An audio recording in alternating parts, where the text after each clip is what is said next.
Hello guys, आप सभी का स्वागत है आपके अपने यूट्यूब चैनल लर्न विद एजे पर। दोस्तों, आज की इस वीडियो में हम लोग मैथ का प्रैक्टिस सेट नंबर 6 करने वाले हैं। इसके पहले 5 प्रैक्टिस सेट करवाए जा चुके हैं। अगर आप लोगों ने उन प्रैक्टिस सेट को नहीं देखा है तो प्लेलिस्ट में जाकर उन प्रैक्टिस सेट को आप देख सकते हैं और अपने आप मैथ की प्रैक्टिस कर सकते हैं।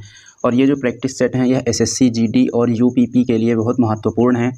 तो ये प्रैक्टिस सेट आपको सभी देखने हैं और शुरू से लेकर अंत तक देखने हैं।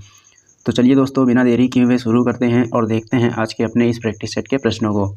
तो आज का जो अपना पहला प्रश्न है उसमें दिया गया है कि किसी बेलन का पार्श्व पृष्ठीय क्षेत्रफल 1056 सेंटीमीटर स्क्वायर है और उसकी ऊंचाई 16 सेंटीमीटर है, तो बेलन का आयतन ज्ञात कीजिए।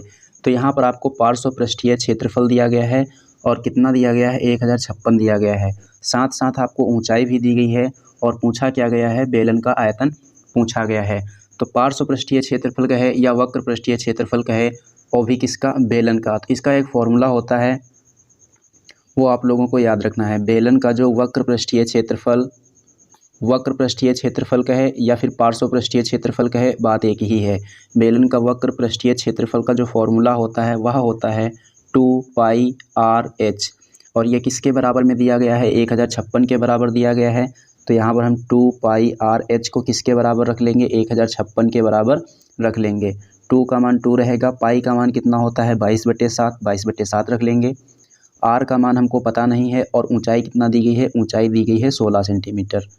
बराबर में कितना है, 1056 है। इसको 4 से काट लेंगे, 4 चौके 16, 4 दूनी 8, यहाँ बचेगा 2, 4 छंग 24, फिर बचेगा 1, 4 चौके 16। फिर 22 से काट लेंगे इसको, 22 एकम 22, बचेगा 4, 22 दूना 44, 4 से काट देंगे, 4 तिये 12। तो यहाँ पर कितना बचेगा, 2r, और नीचे कितना बचा, 7, और इधर आपका कितना बचा है, इधर आपका बचा है 3। तो यहाँ से r का मान कितना निकल कर आएगा, 7 को 3 से गुणा कराएंगे 21, और ये इसके बटे में आ जाएगा, यानी कि त्रिज्या का मान कितना आ गया है, त्रिज्या का मान आ गया है 21/2। हमसे पूछा गया है बेलन का आयतन। बेलन के आयतन का जो फॉर्मूला होता है वह क्या होता है, वह होता है πr²h। तो पाई का मान कितना होता है, 22/7। r का मान कितना रखना है, r का मान रखना है आपको यहाँ पर 21/2। r का मान कितना रखना है, 21/2। r स्क्वायर है इसलिए इसको हम 2 बार रखेंगे, 21/2 इंटू 21/2। और ऊंचाई का मान तो आपको पहले से पता है कितना है, 16 सेंटीमीटर ऊंचाई का मान पहले से आपको दिया गया है।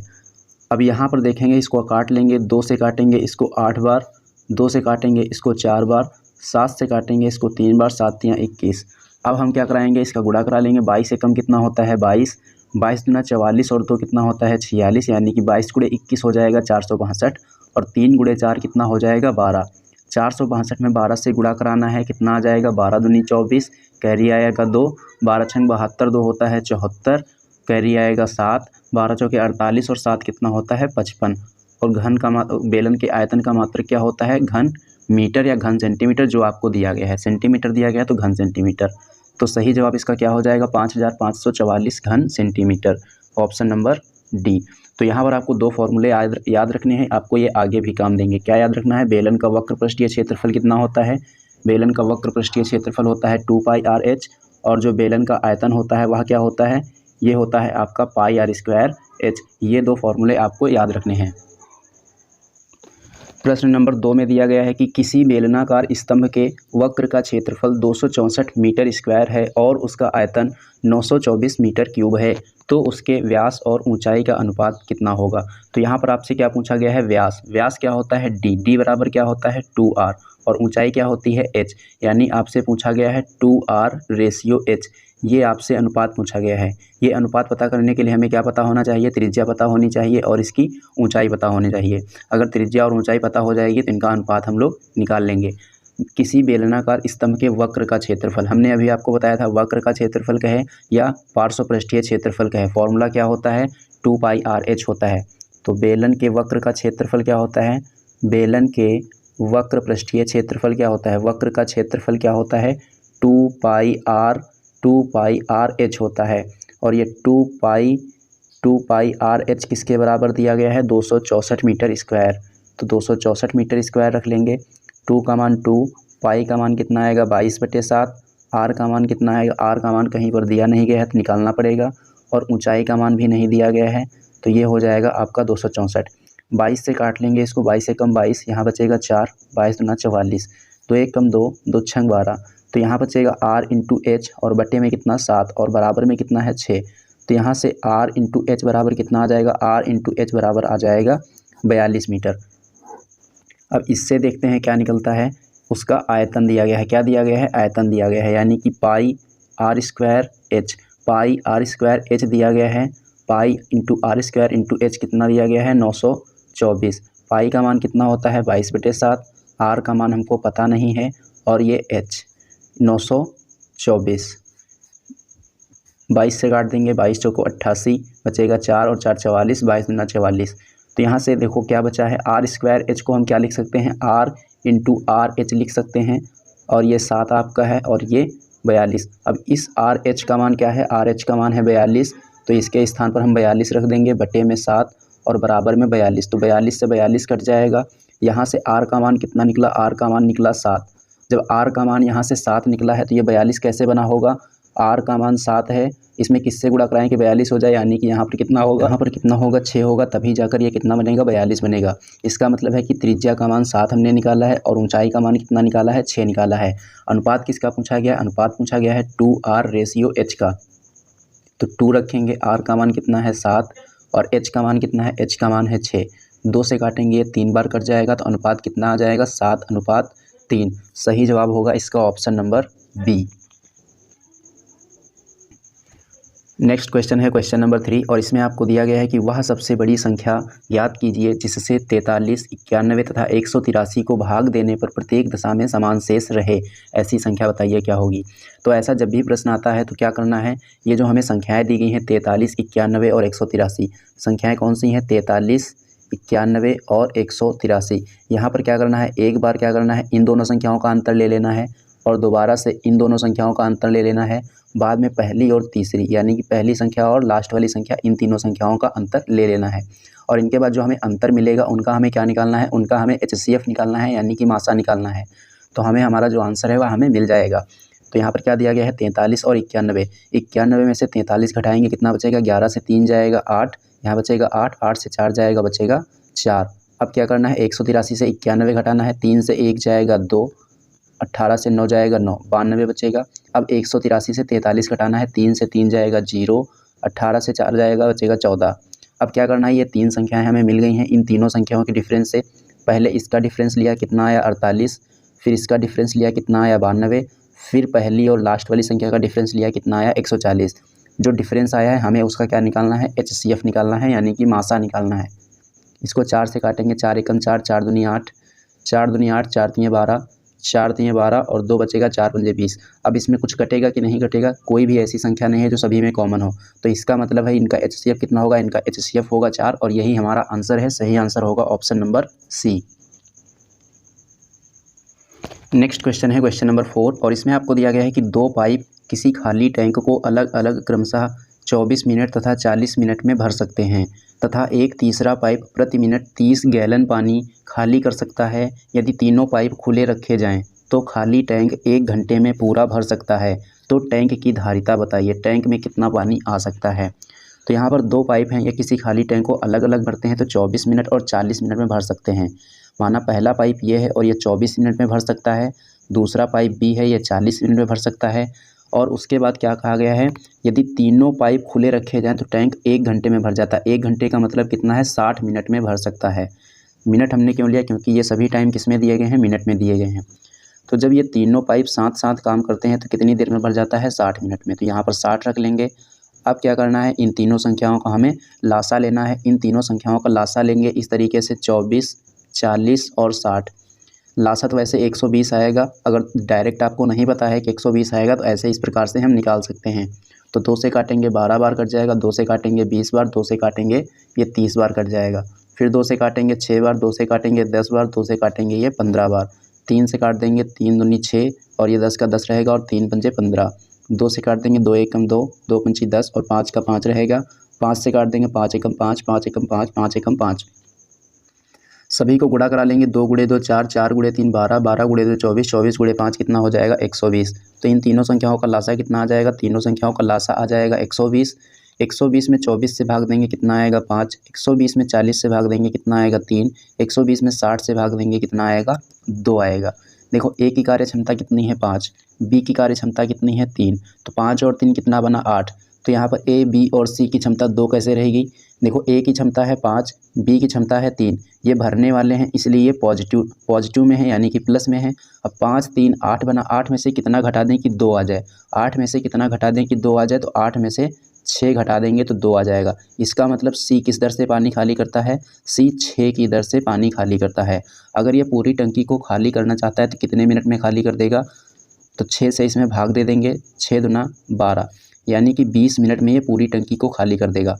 अगर ये 20 मिनट में पूरी टंकी को खाली करता है और 1 मिनट में कितना गैलन पानी निकालता है? 1 मिनट में 30 गैलन निकालता है, तो 20 मिनट में कितना निकालेगा? 20 गुणे 30 निकालेगा, यानी 20 3 60, यानी कि ये 20 मिनट में कुल मिलाकर 600 गैलन पानी खाली करता है। और यही हमारी टंकी की क्या है? धारिता है। तो सही जवाब क्या होगा? Option number B.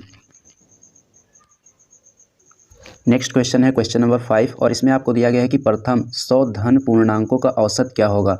तो प्रथम 100 धन पूर्णांक लेने हैं, जैसे क्या कहा 1 2 3 4 5 और ऐसे ही ये कहाँ तक हैं? 100 तक। तो ये होते हैं आपके प्रथम 100 धन पूर्णांक। और क्या पूछा गया है इनका पूछा गया है औसत।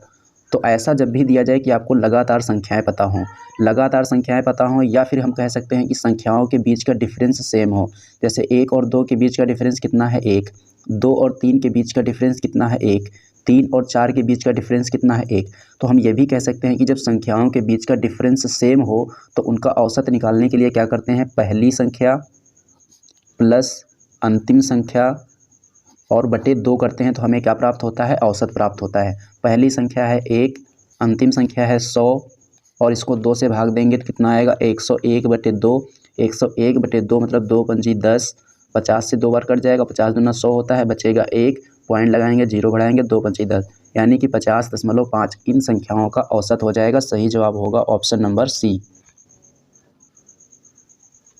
नेक्स्ट क्वेश्चन है क्वेश्चन नंबर 6 और इसमें आपको दिया गया है कि 10 स्त्रियां 15 साड़ियां 5 दिनों में बना सकती हैं, तो 120 साड़ियां 8 दिनों में बनाने के लिए कितनी स्त्रियां चाहिए। तो यहाँ पर हमें क्या याद रखना है? जितना काम किया जाता है उसको क्या करना होता है? नीचे रखना होता है, बटे में रखना होता है। किस प्रकार से बटे में रखना होता है? चलिए इसको देखते हैं। तो यहाँ पर 10 स्त्रियाँ दी गई हैं, यानी 10 स्त्रियाँ हैं तो 10 लिख लिया, 5 दिनों में बना रही हैं तो गुणे में 5 लिख लिया, और कितनी साड़ियाँ बनाई हैं? 15 साड़ियाँ, यानी कि इन्होंने कितना काम किया है? 15 साड़ियों का काम किया है। तो बटे में रखना होगा हमें 15 और बराबर में क्या करेंगे? अब 120 साड़ियाँ कहाँ रखेंगे? नीचे रखेंगे, बटे में रखेंगे। 8 दिनों में बनाना है तो कितनी स्त्रियाँ चाहिए? हमने क्या माना कि x स्त्रियाँ चाहिए। अब इसको हल कर लेंगे। 15 एकम 15, 15 अट्ठे 120, 8 एकम 8, 8 एकम 8, तो कितना बचेगा? 10 गुना 5 कितना होता है? 50, और इधर बचेगा x। तो x हमने क्या माना था? स्त्रियों की संख्या मानी थी, तो स्त्रियों की संख्या कितनी हो जाएगी? 50। अगर 50 स्त्रियां प्रतिदिन 8 दिनों तक काम करती हैं तो कितनी साड़ियां बना देंगी? 120। तो सही जवाब क्या होगा इसका? सही जवाब होगा ऑप्शन नंबर डी।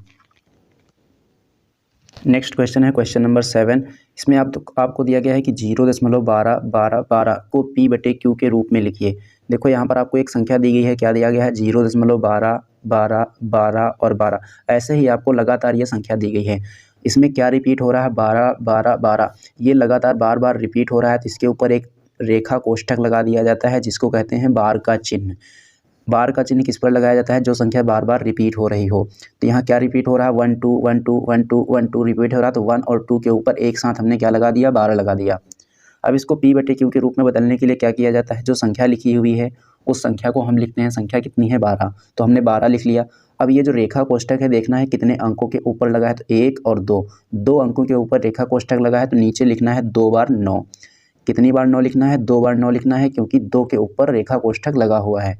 अब इसको हमें हल करना है, 3 से काट देंगे, 4 बार कट जाएगा, 3 तिया 9, 3 तिया 9, तो कितना आ जाएगा? 4 बटे 33 आ जाएगा। सही जवाब होगा इसका ऑप्शन नंबर सी। जैसे कि आपको एक सवाल दिया जाए, आपको कहा जाए कि 0.981, ये 981 दिया गया है और इसके ऊपर आपको क्या दिया गया है? रेखा कोष्ठक दिया गया है। बताइए कि इसको P बटे Q के रूप में कैसे लिखेंगे। तो हमें क्या करना है? 981 को लिखना है। रेखा कोष्ठक कितने अंकों के ऊपर है? 3 अंकों के ऊपर, तो हमें क्या करना है? 3 बार नीचे क्या लिखना है? 9 लिख लेना है। अब अगर कट रहा तो काट लेंगे, 3 तिया 9, 3 दूना 6, 2 बचेगा, 3 सते 21, 3 तियाँ 9, 3 तियाँ 9, 3 तियाँ 9। अब अगर कट रहा तो अब भी काटेंगे, 7 3 10, दोबारा अभी भी कट जाएगा, 3 एकम 3 होता है, 0 लगाएंगे, 3 9 27, फिर 3 एकम 3, 3 एकम 3, 3 एकम 3, तो कितना आ जाएगा 109/111। कितना आएगा 109/111। तो अगर हमें 0.981 के ऊपर रेखा कोष्ठक लगा हुआ है और इसको P/Q के रूप में लिखना है तो इस प्रकार से हम इसको लिख सकते हैं। चलिए अब हम लोग देखते हैं अगला प्रश्न। अगला प्रश्न है प्रश्न नंबर 8। इसमें आपको दिया गया है कि यदि किसी निश्चित धनराशि पर 10% वार्षिक दर पर 2 वर्षों के चक्रवृद्धि ब्याज तथा साधारण ब्याज का अंतर 500 रुपये हो तो वह धनराशि कितनी है। ऐसा प्रश्न हमने आपको पहले भी करवाया है। अगर आप लोगों ने उन वीडियोज़ को देखा होगा तो आप इस प्रश्न को आसानी से कर सकते हैं। अगर नहीं देखा है तो प्लीज़ जाकर वो भी वीडियोज़ देखिए, क्योंकि रोज़ प्रश्न नए नए आते हैं और उस पर आधारित भी आते हैं, और ऐसा ही प्रैक्टिस सेट हमारा बार बार होता रहेगा। तो इसको कैसे हल करना है तो चलिए इसको बताते हैं। तो जब भी क्या दिया जाए, रेट दी जाए, टाइम दिया जाए 2 वर्ष का, और क्या कहा जाए कि चक्रवृद्धि ब्याज और साधारण ब्याज का अंतर दिया गया है, तो आप धनराशि बताइए। तो इसके लिए आपको एक फॉर्मूला याद रखना है। वह फॉर्मूला होता है D = P/R² / 100 × 100। ये आपका एक फॉर्मूला होता है, इसको याद रखना है। D क्या होता है, अंतर होता है जो ये दिया गया है। P क्या होता है, मूलधन यानी कि धनराशि। R क्या होता है, रेट परसेंटेज यानी कि दर, और 100 × 100 तो रहेगा ही रहेगा। तो यहाँ पर अंतर कितना दिया गया है, 500। मूलधन आपसे पूछा गया है, रेट दी गई है 10%, 10 का स्क्वायर होता है 100, और बटे में 100 × 100। तो 100 से 100 कट जाएगा, 500 में 100 से गुणा कराएंगे तो P बराबर कितना आ जाएगा, P बराबर आ जाएगा आपका 50,000। तो सही जवाब क्या होगा, option number B. Next question है क्वेश्चन नंबर 9, और इसमें आपको दिया गया है कि 25 की पावर 10 गुना 24 की पावर 20 गुना 26 की पावर 25 में अभाज्य गुणनखंडों की कुल संख्या कितनी है। तो यहाँ पर क्या पूछा गया है, अभाज्य गुणनखंडों की कुल संख्या। तो जो यहाँ पर जो संख्याएं दी गई हैं इनको सबसे पहले हमें क्या करना है, अभाज्य गुणनखंड के रूप में लिखना है। तो 25 को हम क्या लिख सकते हैं, 5 गुना क्या लिख सकते हैं, 5 गुना 5 लिख सकते हैं, और पावर इनकी कितनी है 10, गुना 24 को हम क्या लिख सकते हैं, 2 गुणे 2 गुणे 2 गुणे 3। हमेशा किस में लिखना है, अभाज्य संख्या में लिखना है। 2 गुणे 2 गुणे 2 गुणे 3, 2 गुणे 2 4, 4 गुणे 2 8, 8 गुणे 3 24। तो 24 को हमने क्या लिख लिया, इस प्रकार से हमने लिख लिया। घात इसकी कितनी है 20, गुना 26 को हम क्या लिख सकते हैं, 2 गुणे 13 लिख सकते हैं, और इसकी घात कितनी है 25। हमसे पूछा गया है अभाज्य गुणनखंडों की कुल संख्या, तो कैसे पता करेंगे अभाज्य गुणनखंडों की कुल संख्या।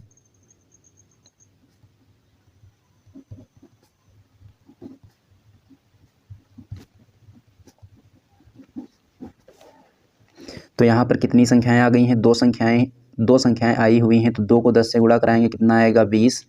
फिर इसमें जोड़ना कितना है, 1 2 3 4 संख्याएं, 4 को 20 से गुणा कराएंगे 80। फिर इसमें जोड़ना है 1 2, 2 संख्याएं हैं, 2 संख्याओं को 25 से गुणा कराएंगे तो 50। सभी को जोड़ेंगे कितना आएगा, 2 और 8 10, 10 और 5 15, और साथ में क्या है, एक 0 है। तो आपके अभाज्य गुणनखंडों की कुल संख्या कितनी होगी, अभाज्य गुणनखंडों की कुल संख्या होगी 150। तो सही जवाब होगा इसका ऑप्शन नंबर सी।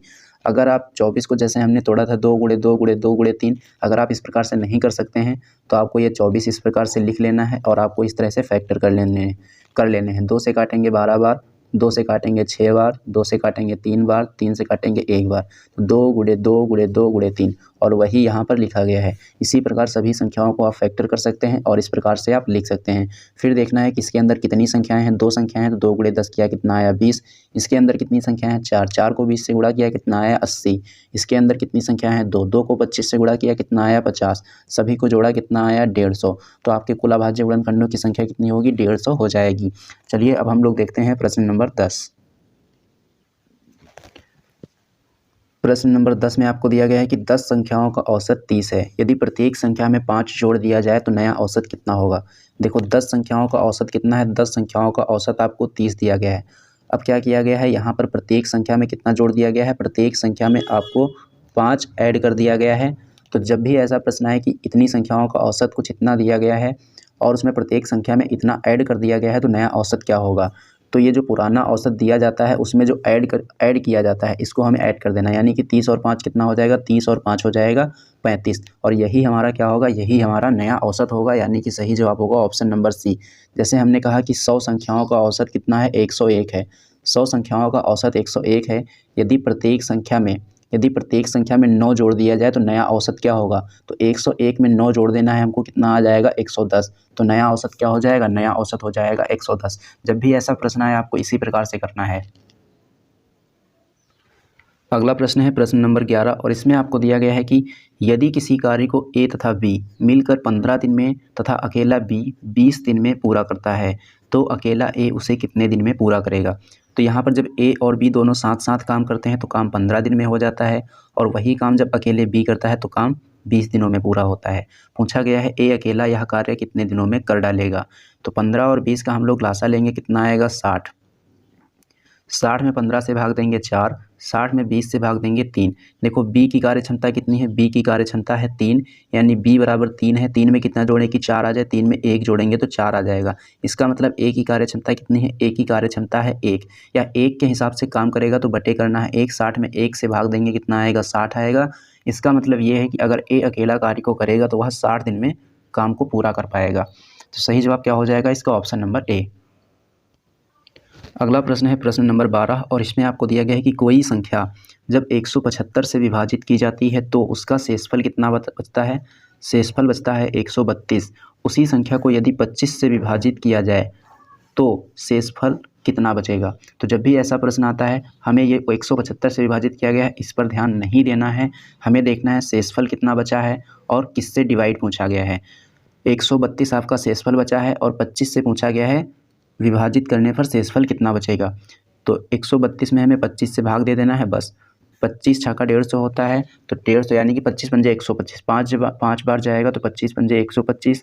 32 से 5 घटाएंगे, शेषफल कितना बचेगा? शेषफल 7 बचेगा, और यही हमारा आंसर है, यानी कि सही जवाब होगा option number B. Next question में आपको दिया गया है यदि 23 की पावर 2 को 5 से विभाजित किया जाए तो शेषफल कितना होगा?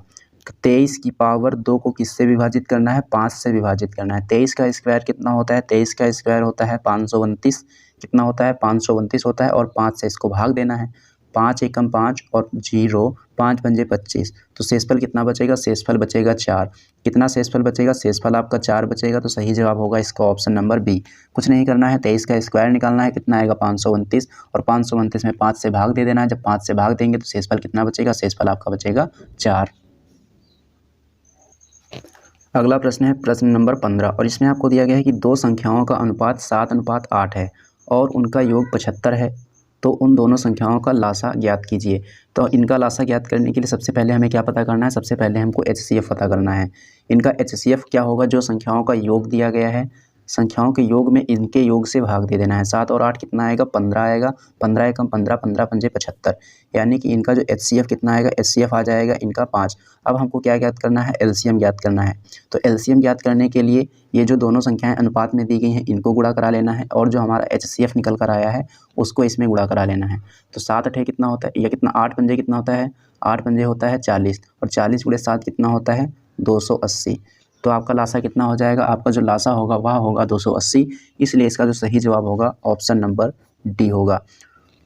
तो दोस्तों ये था आज का आपका प्रैक्टिस सेट। ये प्रैक्टिस सेट आपको कैसा लगा है कमेंट बॉक्स में कमेंट करके ज़रूर बताना। अगर ये प्रैक्टिस सेट आपको पसंद आया हो तो वीडियो को लाइक ज़रूर करना और इसे अपने दोस्तों में ज़्यादा से ज़्यादा शेयर भी करना। और हाँ दोस्तों, अगर आप लोगों ने अभी तक हमारे चैनल को सब्सक्राइब नहीं किया तो चैनल को सब्सक्राइब कर लीजिए, क्योंकि रोज़ आपको इसी तरीके से प्रैक्टिस करवाई जाती है। तो चलिए दोस्तों, मिलते हैं अब नेक्स्ट वीडियो में। तब तक के लिए जय हिंद।